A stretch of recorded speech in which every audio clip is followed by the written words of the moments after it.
Hi, everybody. Thanks for joining us again. Today on the chair, I've got Dr. Tshidi Mathibe, and I'm very excited to have this conversation with her. If you're finding us for the first time, please subscribe to our channel. And if you're following us, thank you for doing that. And continue to like and comment on all the conversations that we're having.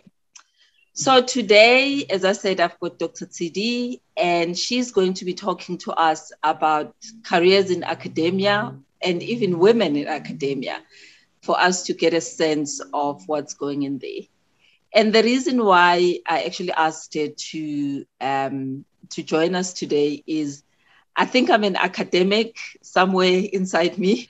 There is something that I'm quite passionate about education, and I was brought up in a family where education was not even up for negotiation. I remember my father had a small blackboard for us on the wall where we were doing our homework, and he used to teach us mathematics, which I still did not get right. But anyway, that's a story for another conversation.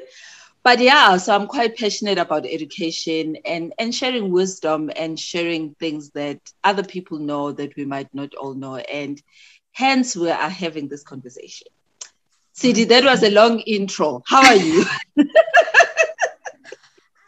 I'm very well. I'm very well. Thank you. And I really appreciate that you invited me to come and share, especially my story in academia with your viewers. Oh, that's great. So on this platform, people introduce themselves. So please introduce yourself. Oh, that's nice. Okay. I am Tshidi Mathibe, Mathibe. I'm a full-time faculty at GIBS. I teach in the space of entrepreneurship and marketing. So my research is basically on the context, entrepreneurship in context. I look at the township economy, the informal sector, and the base of the pyramid. My research question is basically to say, how does the context influence the entrepreneurial performance? Reason being that we know that research tells us that entrepreneurship is one of the answers to economic growth, alleviating poverty and creating jobs. So that is where my passion is. How can I contribute towards the economy of our country as the citizen? So yeah, that is me. And yeah, my PhD is in the base of the pyramid. So that is part of my research as well, whereby I did my master's in entrepreneurship policies, looking at not policies, but the government support. How does government support entrepreneurs, and whether these entrepreneurs know about the opportunities that are available for them. It was basically also on the informal sector, the entrepreneurs that are in the informal space. So that is where I am playing, and I'm very much excited. Yeah. Wow, quite exciting. And anyway, sorry, I boosted your surname and I called you something else. Apologies. It's fine. Not a problem. Adding to that, before you continue, I'm a mother, I'm a wife, I'm a sister. And I'm adding that because you said also, how is it to be a woman in academia? So yes, I have all the other responsibilities on the side as well. Mother of two, I'm a sister. That is me. No, great. Thank you. Thank you for that. So I'm quite fascinated. Now I'm going to digress a bit because I've done so many other things in my life, and I'm quite passionate about the mass market, the bottom of the pyramid, because that's the kind of work that I've done within the corporate space, mainly in the last role that I had in corporate. And I get fascinated about the psychology and how corporates sometimes want to bring products to this market, but sitting in their headquarters and not really understanding what is happening with it within that market. What advice can you give to somebody who's watching this, who's in corporate, maybe quite passionate about that segment, but have not really put in the effort? I know I'm digressing from what we said we'll talk about, but it has to happen. was interesting. Thanks, Mpume. Look, research shows that this market is different. And you find most corporates that bring the same strategy, the same products from the middle class to the lower class. So for me, I would say learn the market, know who they are, know where they are and what they like, what they don't like, and give them what they need, not what you think they need. In that way, they respond. And also in this market, it's all about the community. That's what I like about them. So they buy from who they know. So collaboration in this market is very important to say, let's say you are a corporate and you need to partner with the smaller ones within the same community. If I know Babutemba Payana, and then as a corporate, you collaborate with Babutemba to bring in your product, you not only bringing in your product to serve this market, but you are empowering Ubabutemba. And because the community trust Ubabutemba, they will buy your product. So it's all about who do you know, what's in it for us. So you're creating jobs in the space, you expanding, you supporting, you empowering, and also now the community are buying from you. So that is that collaboration and partnership in the space.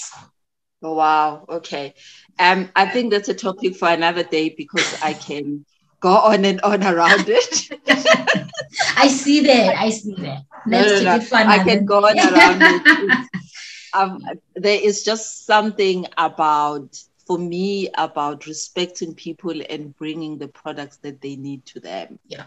And not bringing what you think they need. I think for me, that's at the core of serving the mass market or the bottom, whichever term that you use for that class of that market. But anyway, let's so as I said, that's a topic for another day that I can really go on about. So Tshidi, if we talk academia, what are we actually speaking about? Academia is a group of people of influence within the academic space, within the education space. We're talking teachers from the schools, we're talking lecturers at the colleges and universities, the doctors, the professors at the university. So that community of influence within the education are referred to as academia. That's who we are. We do research. Okay. And we use frameworks to influence the decision making, to influence the policies based on the research, not what we think, not based on our opinions. So that is the community of influence. Yeah. And so how does it work? You know, different career paths have got levels. Like, so where does it start? Like, what is the highest level in this academic career path? What does that look like? Okay, let's talk about me. That maybe then if I speak about me, then we can get there.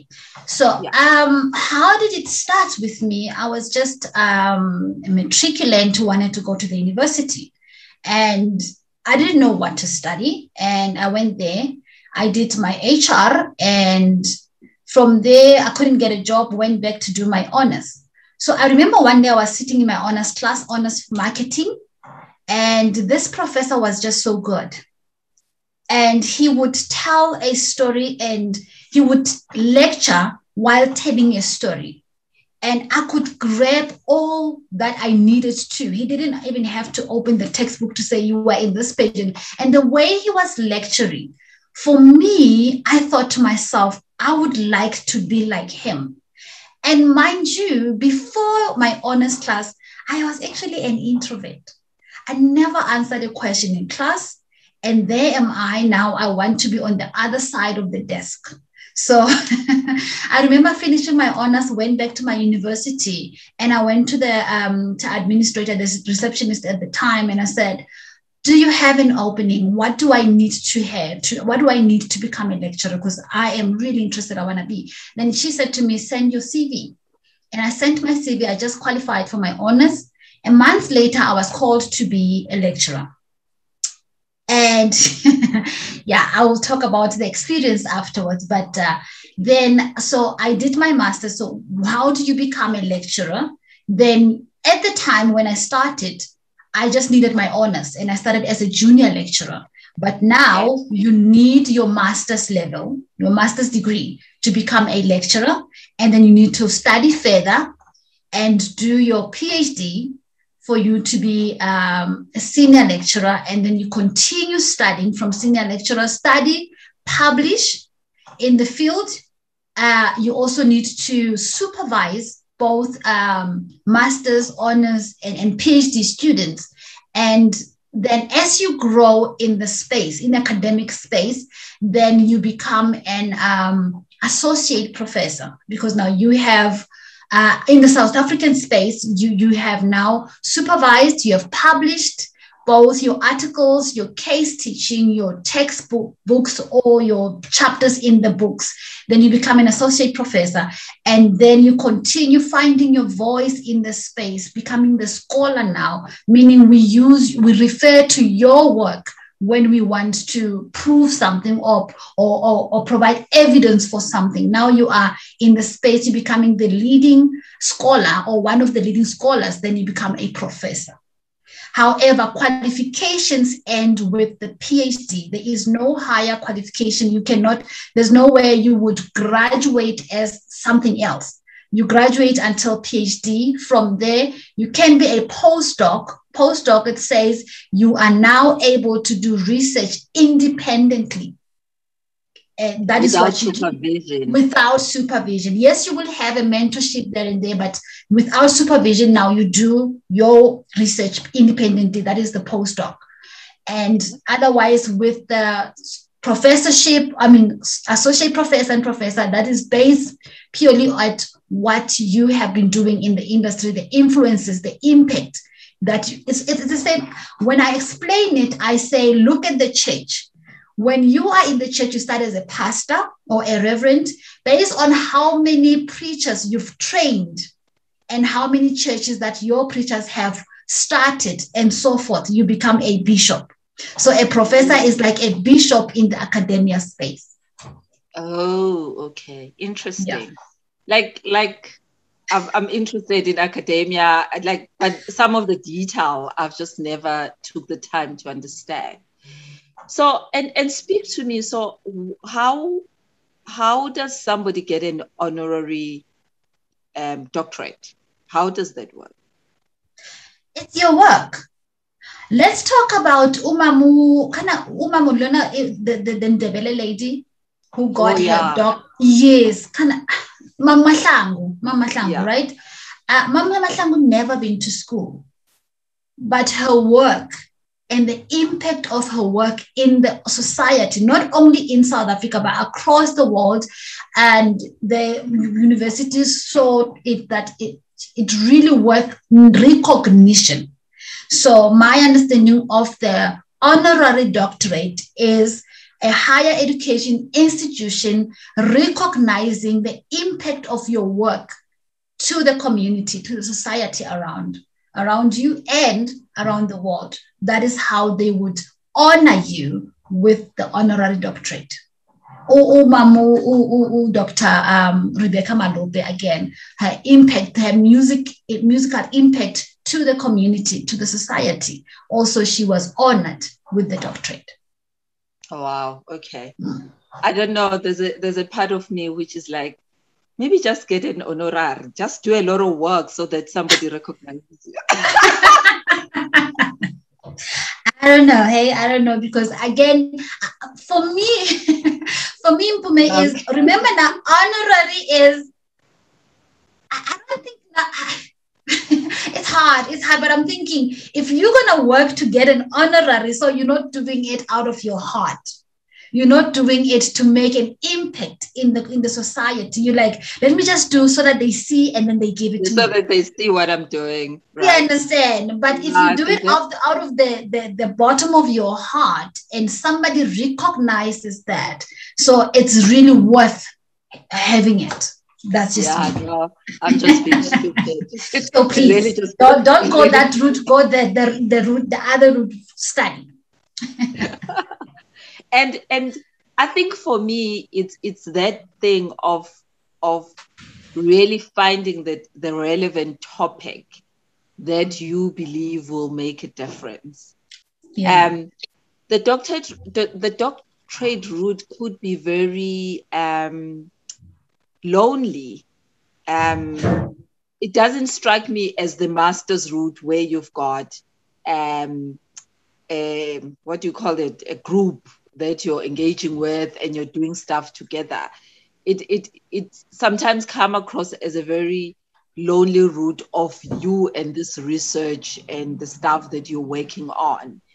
And I've battled a bit around my head. But maybe one day I'll wake up and think, okay, maybe it's high time I explore the PhD route. I'm not gonna lie, you are so right. Not academia, a PhD route is very, very lonely. But it's the same as leadership. The higher you go, the lonelier it gets. That's for me seeing it. But however, we have, or there are support structures. First of all, it has to be your family. Before you take that route, you need to sit down with your family. You need to make sure that they understand what journey you're about to take.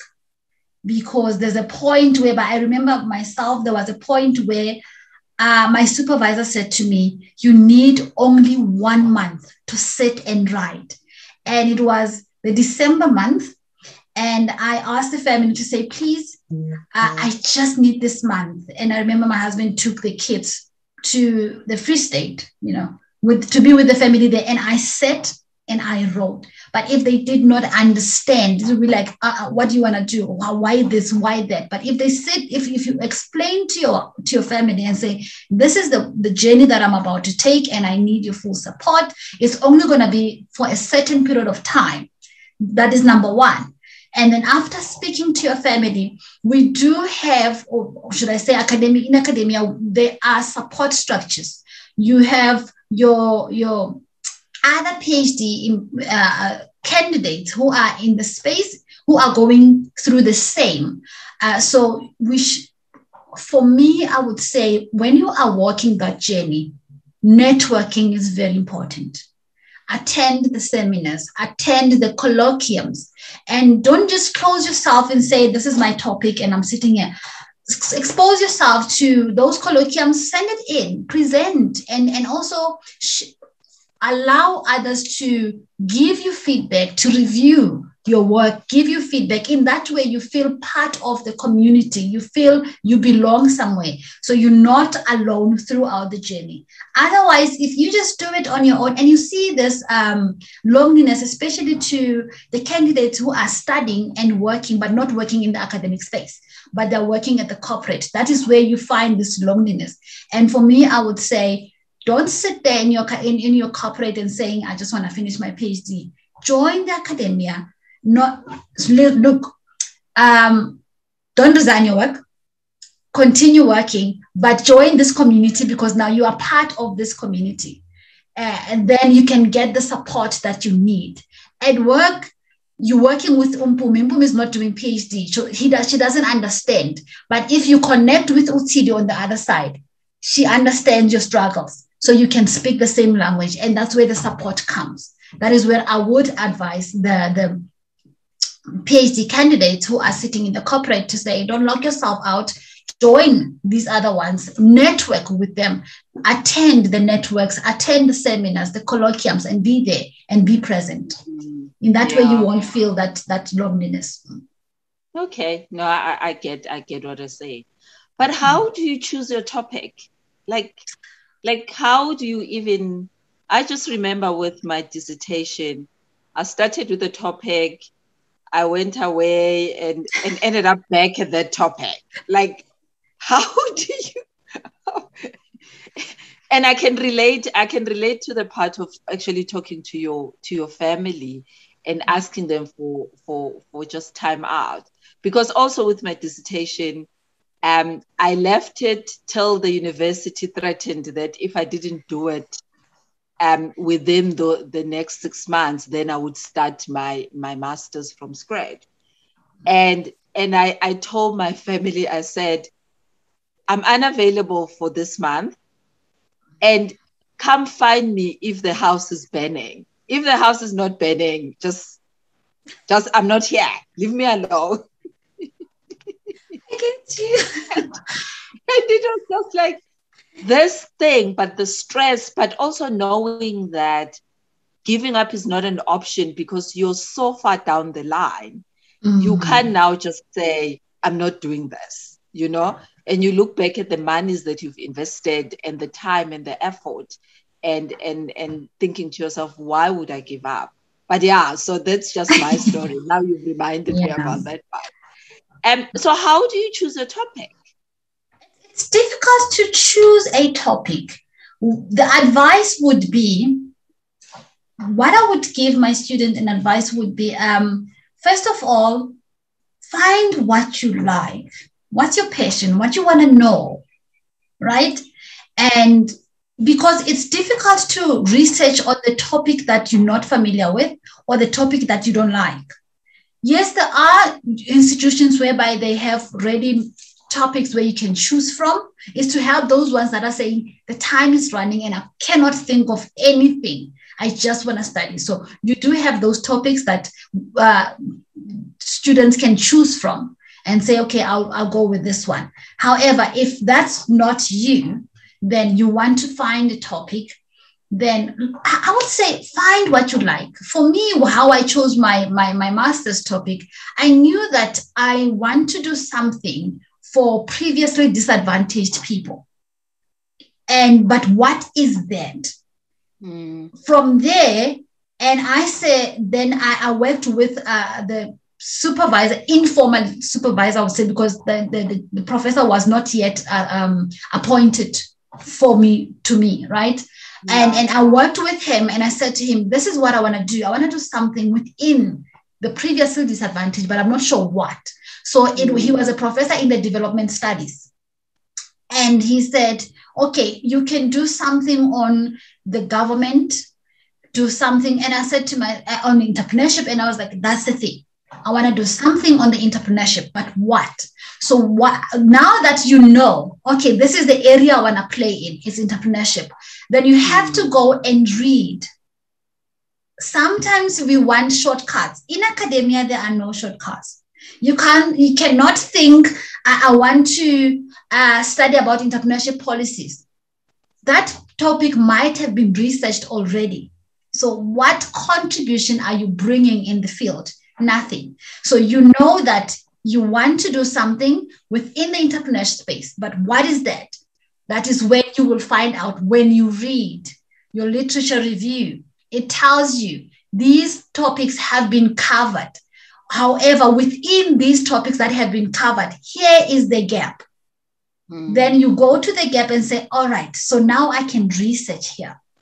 So, and sometimes the topics have been covered, or the topic that you are interested in has been covered, but in another context. Then you can bring it in the South African context to make an example. So it has been done, but somewhere else. So how about we test it in this context? That is the gap. So that's how you choose a topic. You read. And while reading, and it's not nice to read because sometimes you feel like I spent 3-4 months reading and I can't come up with anything. That's not true. You did come up with something because you found out you learned something. And out of what you've learned, now you can see it. And just to add, when you have found now the gap, the most challenging part, 2 parts of the challenging in the journey of writing. Academic writing is not an easy thing. I'm still learning myself now, but anyway, still. But if you can put together your proposal, that is the most challenging. Proposal is not that long. It takes like 20 pages because you definitely need to tell me what is it that you're doing, why are you doing it, and who cares about that? Those 3 things. Yeah. Who cares about it? So if you can tell me that 12, 15 pages, now we're excluding references and everything, then it's small, but it takes forever to actually condense it to that small. Then you have your proposal done, milestone first. And then in literature review, for me, it wasn't that difficult, but because now you put it together, another challenge again, and then it wasn't as difficult as the proposal. No, that is not. Then another challenge is to find data now, to collect data, because sometimes it's not easy. The people are not available. They don't have time. So you have to make those appointments, and then they postpone, and then they cancel. So the patience, the cost again, because it's back and forth. So when you have collected your data, then you can sit and write. Then you can. So it's proposal stage. Most of the difficulty, finding a topic itself is a challenge. And then the proposal, writing up a proposal, and then collecting data. Those are the three main or major milestones that you need to cross. Other than that, all is well, I would say. Wow. And why 4 years for a PhD? Is it always 4 years across the board, or this just the average? It's the average. It is I would say it's the minimum 4 years. Look, PhD is different from master's. Now for me, I say master's is an introduction to research. Introduction to research. That is me. And PhD, you are now contributing towards the body of knowledge. So if you are going to contribute, if you are going to add the brick on the wall, you have to thoroughly do the research, and it takes time. Because at the end, for you to be given that qualification and say, now you are a doctor of philosophy, it means you've done your research, and those findings are based on evidence, pure evidence, research, to say, these are the findings, and this is my contribution to the body of knowledge. So it takes time. And I read an article the other day saying, bring critical thinking in the PhD, because now some researchers feel that we're rushing things. It's like, get your PhD and study. So it's all about finish proposal, blah, blah, blah, blah, and finish. So that critical thinking, some scholars feel that it's no longer there. But I would say, if we're going to produce those critical thinkers, problem solvers, doctors of philosophy, yes, I think 4 years is the right minimum, I would say. Yeah, feels like we have to study forever. And I'm just like, God, I've been studying more than half of my life. It's like, does it end? We learn every day. You never stop learning. So yeah, true. So Tshidi, speak to us about your journey. What have you found as challenges? Maybe we start with the challenges and we end up with the good stuff. Like, okay. What have you found that you believe other people can? I always say it's better to learn from people that have walked the path that people can really think about before they even attempt this route.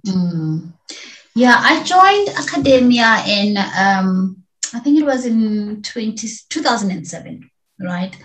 And for me, at the time, the challenge that I was facing, I'll just go through up until today, was that you come in and it was, at the time, it was still Afrikaans dominated, right? In my institution at the time. And sometimes we are in the meeting and I don't know the language and we need to wait for the interpreters to come. They are late, They want to start. So they will start the meeting and you are sitting there, you can't do anything. And at the same time, they'll be like, what's your input? You can't bring the input because you didn't understand. Or sometimes the language was the challenge, but however it was changed later on. The language was the challenge because now they would conduct language meetings within Afrikaans, and I don't know Afrikaans. Another challenge is in the language space again. When I started joining, I was a part-time, right? And now there was a post for permanent lecturer. And I was told that I need to present in both English and Afrikaans. I could present in English. I could barely speak in Afrikaans. And how am I going to present again in Afrikaans? It was a disaster. So my presentation at the time, I'm desperate. I need a job. I need to be in academia. I don't see myself finding a job in a corporate or whatever. No, I see myself as an academic. So this is where I want to play. This is where I want to grow. So I remember I compiled my presentation using Google Translate. So how bad it was, I don't know, but yes. And when I was presenting, I was literally reading the slides through my slides because I couldn't speak. And I did say I can't speak. But anyway, they said everyone has to do it. Wow. So, and obviously I didn't get a job because, and the position was I was still going to lecture the English speaking. So anyway, I don't know why, but that was the challenge. And another was that I was told, don't publish, finish your studies. And in academia, you are actually, I now know, in academia, because if you want to grow in academia while doing your master's, attend conferences and publish. Just start publishing for the fact that you want to be in academia. But for me, I was told, don't do it. And at the time, I'm young, I'm in the space, I don't have a mentor.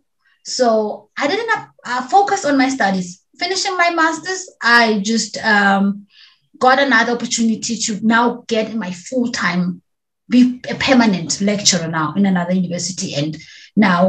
And when I get there, it was another hustle again to say, finish your PhD and then you can publish. So for me, I grew in these many years in academia, but I had none publication whatsoever. And that was the downfall, I would say, for me. That was a huge, huge mistake that I would let another person who wants to come and join academia to do. Don't finish both your master's and your PhD without a publication. You need your publications. So I had everything that is needed, like reviewer of journals, examiner of external whatever, and moderator. And I was extensive experience in lecturing, but no publication. And for you to get your promotion, publication speaks louder than anything else that you do in academia. So that was the challenge at the moment. That is only now that I'm pushing my publications. So what does it take for you? So break it down. If you're talking about publishing, what does that mean? Publishing mean you're doing your master's. So I said that the first is your proposal. And while you're writing your literature review, you can already identify the gaps in the literature review. Tell that story. Publish that gap that you found to say, look, in this space, this have been published, the story has been told already. However, here's the gap. And you publish that in an article, academic journal. As an article, that's what I was about to ask, that you're publishing in an academic journal. In an academic journal. Okay. So that's what you do. And again, academic journal is only read by academics most of the time. So now you need to simplify that story that you've told. That means you need to write an opinion piece in a newspaper or something. So you actually finding your space in that, you finding your voice, you building your legacy within that field. So you would publish in the academic journal, but you also advise to publish an opinion piece in your newspaper. So because this is what you found, but however, let's say entrepreneurship is not only affecting academics, it's also what is happening in our society. So how do you advise the policymakers? How do you advise those entrepreneurs what to do? So you need an opinion piece that is in the language that they can understand. So that's what you do. So that is how you're not only publishing academics, but also in the space whereby the practitioners and so forth. That's where you publish. Okay. So how many publications or how many articles do you necessarily need for recognition? It depends what recognition are we talking about. Yeah. It depends. And again, it depends university by university. I would say as you are still growing, for you to become a lecturer in most universities, you just need, remember now, you need your progress of your master's, or you completed your master's and you have maybe, let's say, one publication to see that you can do research. And when you continue to your senior lecturer, then you need your at least 3 publications within 3 years, I would say, or you need 3-5 publications depending on the university, right?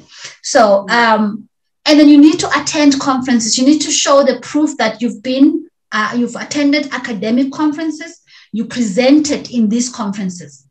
And another opportunity is because now you're still growing in the space, they don't expect you to write a book, but at least a chapter in a book shows that you're part of the community. You're not only focusing in one thing, you are spreading your wings within the field. So it's your conference presentation, it's your academic journal that you publish into, your article, it's your book chapter, and it's your opinion piece. And again, what we're doing right now, whereby you have these interviews or these conversations, and yeah, that's basically what you need. Wow.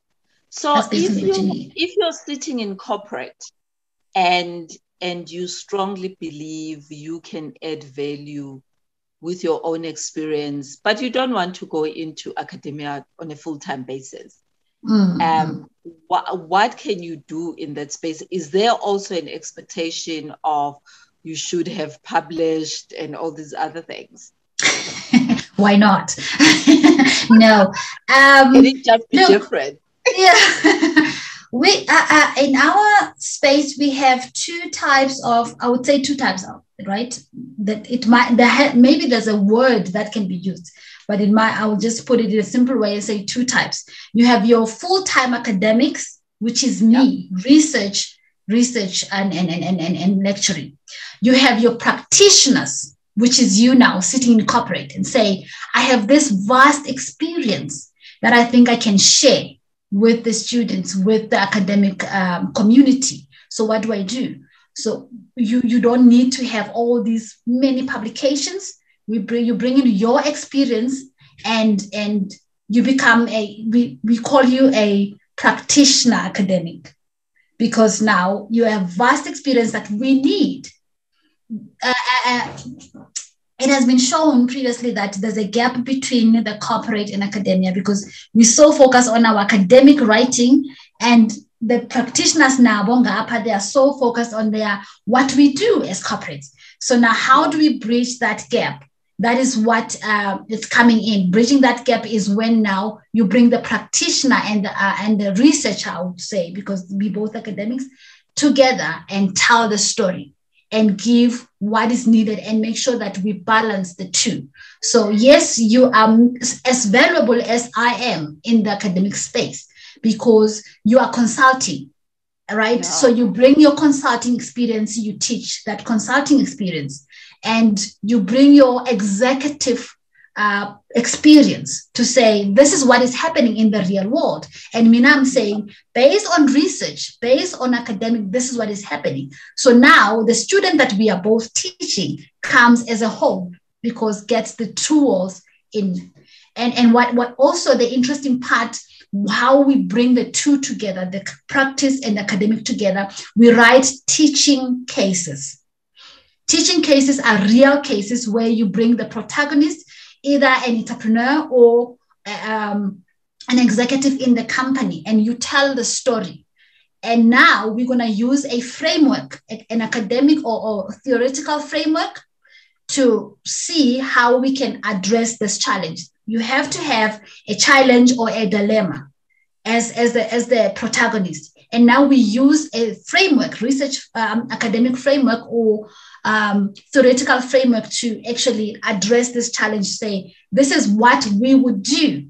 Now we bring the challenge to the students. If you were Mpume, how would you address this using this framework? So that's how we bring the two worlds together as well, through case teaching. Oh, okay. I think that's an exciting part for some of us that want to be in academia but don't want to be academics. I can relate to that part. So what are the successes that you face personally within the academic space? Wow. One success was to get my PhD. That was the main thing, right? Was to get my PhD. When I remember when I received the news, it was like, huh, what? Yes. Because as much as I wanted to be in academia, but one of the reasons I wanted to get my PhD was to have a voice. I've sat in the meetings and in these seminars whereby you would be Mpume and then you say something and they're like, okay.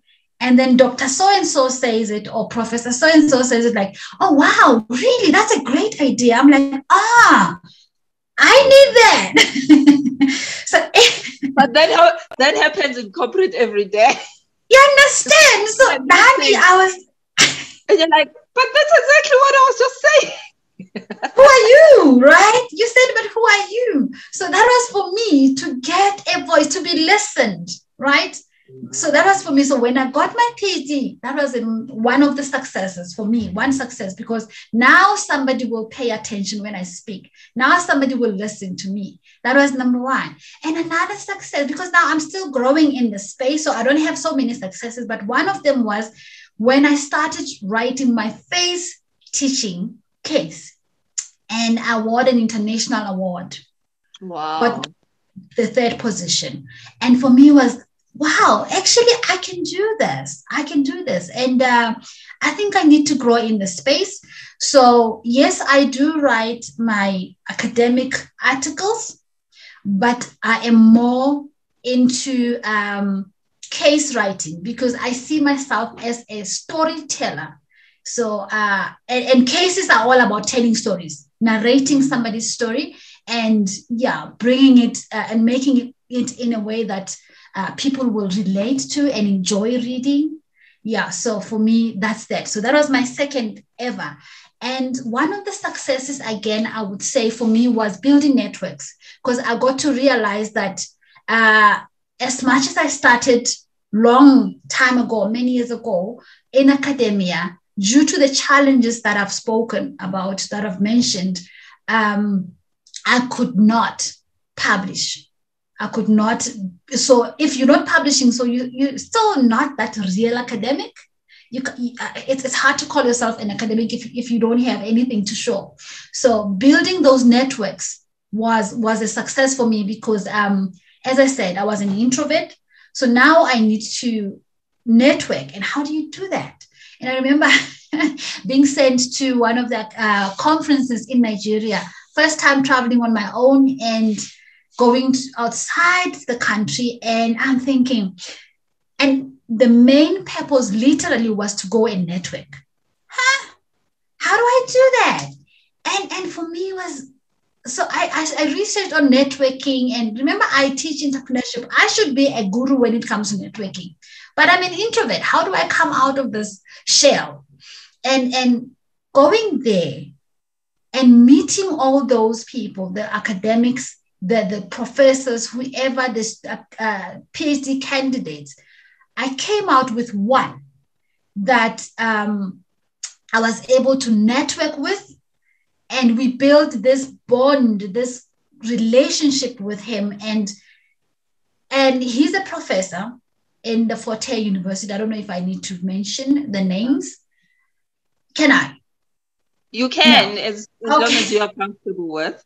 Okay. So we network, and because of him, he held my hand, and he really became, and I asked him to mentor me and say, look, this is my experience in academia. However, when it comes to publications, I have nothing, and I would like you to mentor me And because I also realized the importance of mentoring. Remember when I started, I said, I did not have a mentor who could say, this is right, this is wrong, go for this.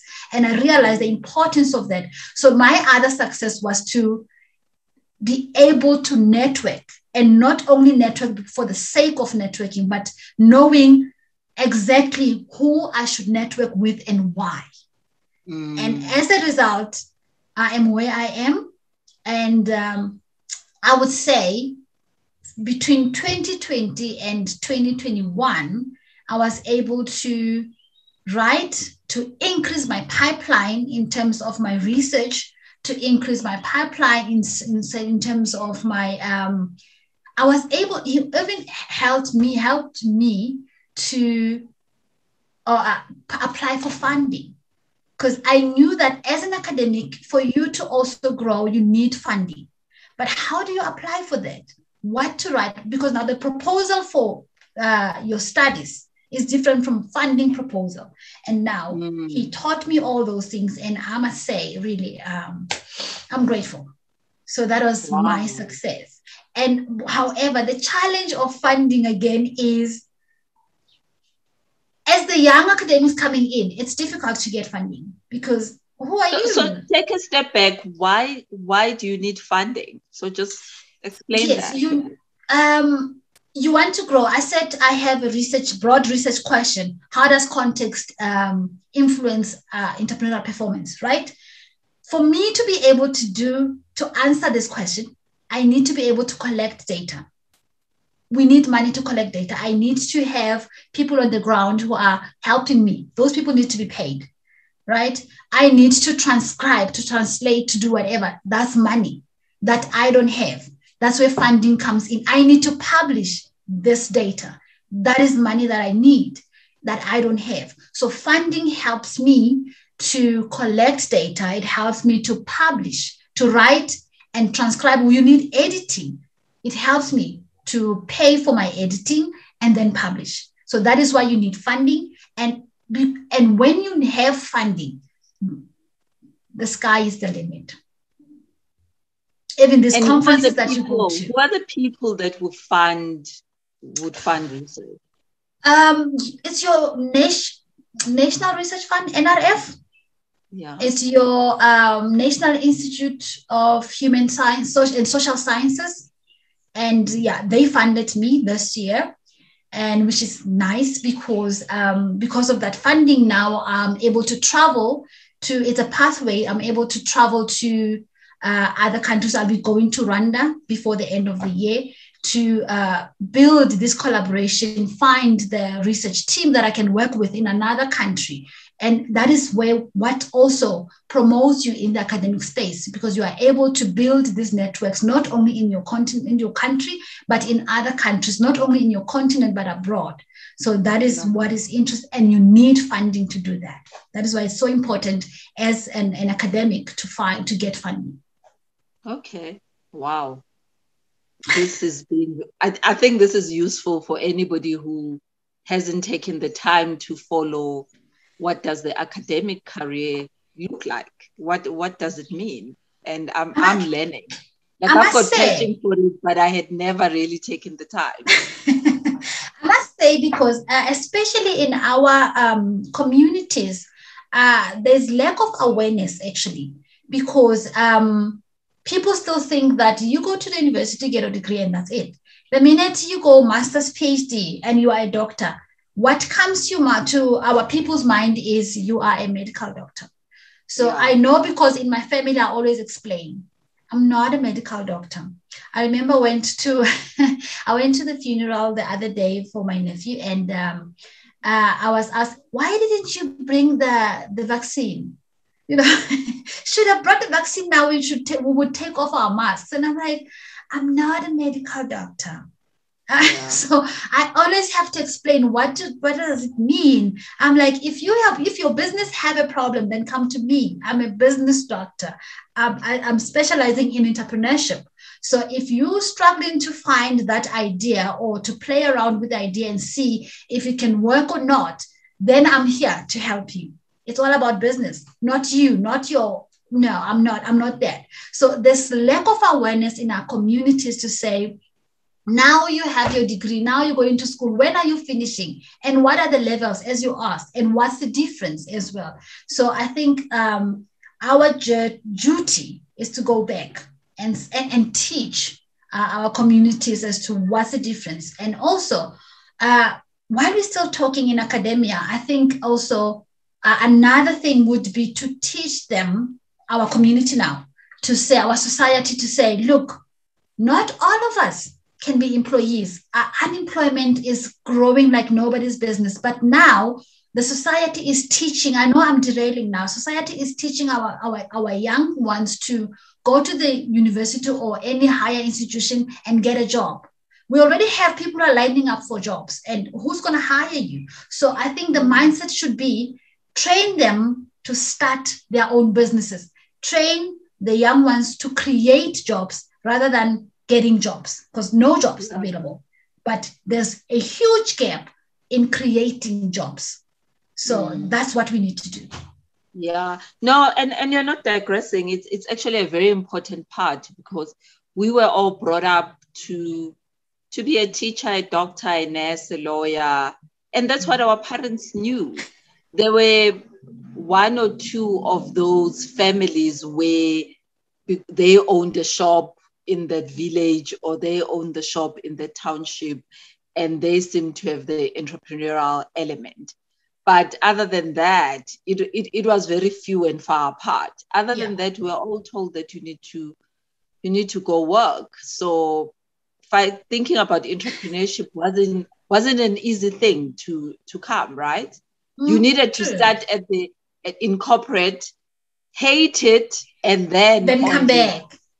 Because now you're frustrated. So it's like a healing process. Your entrepreneurship is your healing process.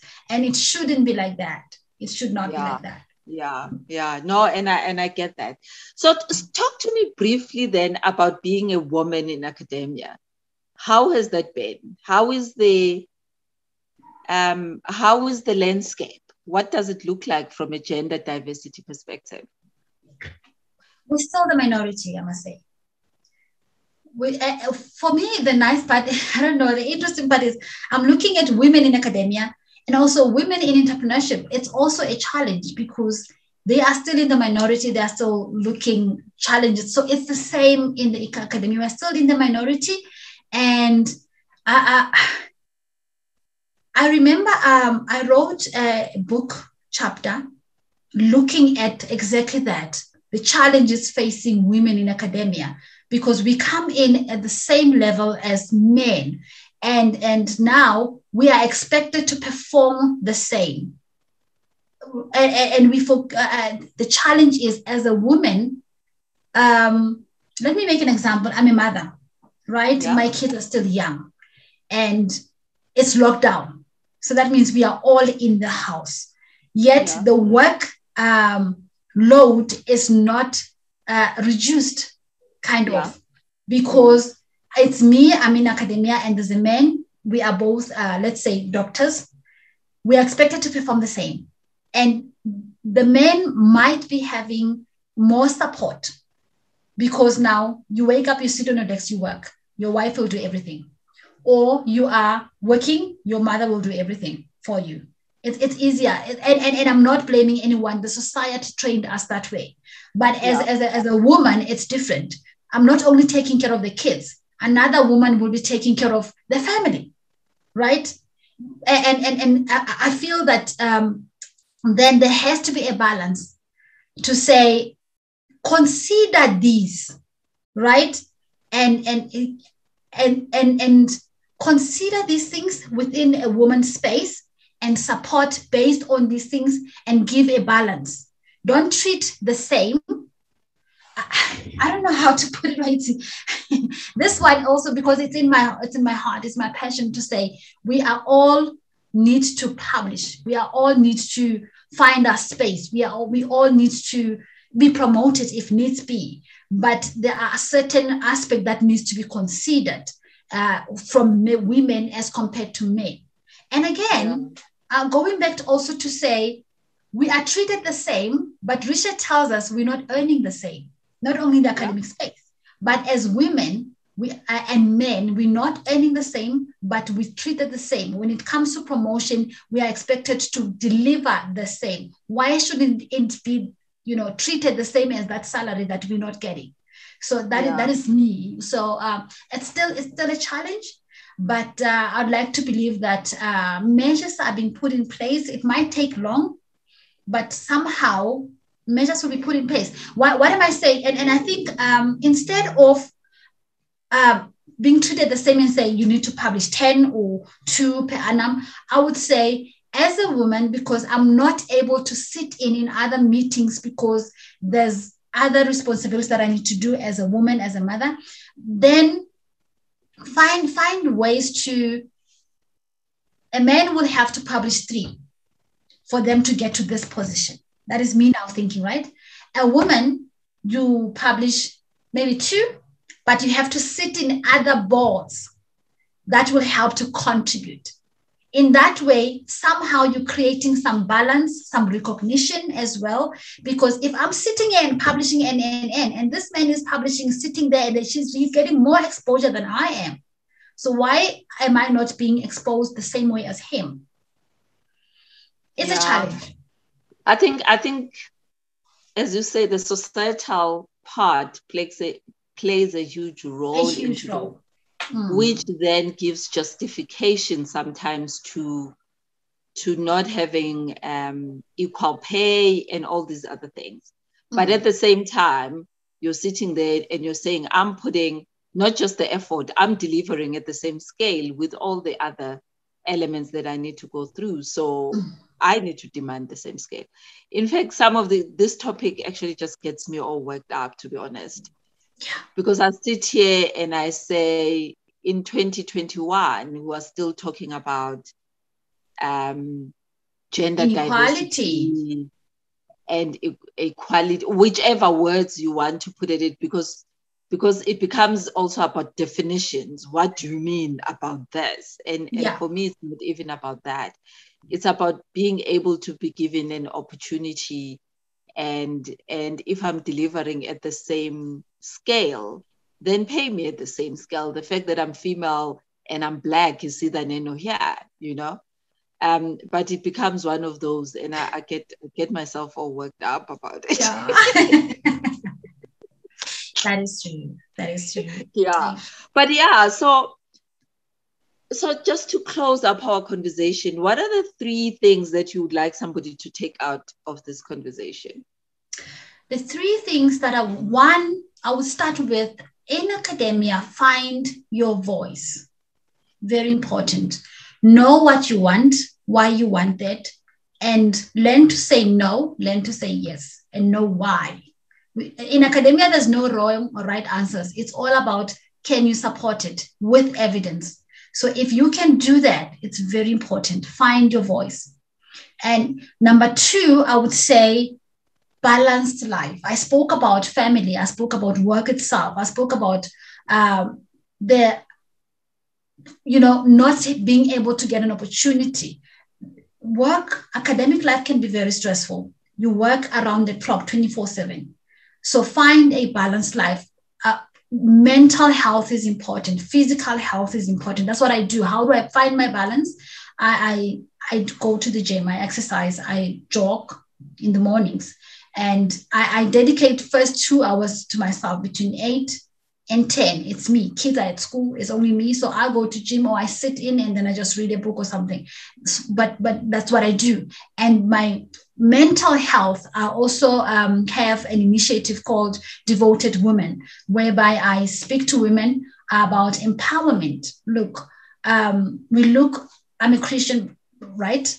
So for me, you need to find a balanced life. It's God first, and then it's you, and then it's your family and your career. Because if anything stops, your family will always be there. So that is what I speak about, to say, find your balance, and your spirituality should be one that drives you. And also knowing who you are. You cannot find your voice if you don't know who you are. Identity is very important. That is what I'm going to say. That is one of the other takes that I can give to the people who are listening or who are going to be watching this. And collaboration in academia, you cannot do it alone. One stick is easily broken, but you can't, it's not that easy to break 4 or 5 sticks together. So collaboration, if you are down, so one of your members is up there writing something, and for you to put that publications out on your own, it will take you forever. But if you are working with others, then it will take you lesser time that it would if you were on your own. So collaboration is very important in academia. Just do that. Collaborate. And mentoring. For the young ones, find a mentor. I'm able to write cases today because I got a mentor who's mentoring me in case writing. I have a mentor who's mentoring me in research, funding, and academic articles writing. I've got a mentor also in my spiritual space who's helping me to, how do you now go about growing this baby and empowering these women. So mentorship is very important. So find a mentor, collaborate more, have a balance. Know when to stop, and don't work around the clock, and find your voice. So those are the 4. Yeah. Wow. Thanks, Tshidi. I think that's a great note to leave off, because I'm also big on finding your voice, getting mentoring, asking the people that have walked the path. This thing of trying to figuring it out on your own, sometimes it's just a waste of time. Yeah. And you could be short-circuiting your journey, because somebody will then be able to tell you that this is how they went wrong. And then you try and circumvent some of those things. And collaborating, I'm big on collaborating. I'm just like, why should we be wasting our time if we can help each other? Like, for me, I think once your mindset is in those things, because I don't understand this thing of wanting to own things and wanting to shine on your own. And maybe I don't know, maybe I'm short-sighted, but I always think when we work on it together, there's usually, it's easier. I think that's the part. For me, it's easier than having to work on it on my own. That is true. Yeah. So where do people find you? Are you on social media these days, or where can, if anybody wants to get in touch with you, where do they find you? I'm not that big on social media. I'm still learning. Technology is not my thing, but I'm on Facebook, Tshidi Mathibe, and I'm on LinkedIn, Mathibe T, right? Or Tshidi Mathibe on LinkedIn. So that's where you can find me on social media. So it's LinkedIn and Facebook. I'm there. Okay. No, that's great. And thank you for the time.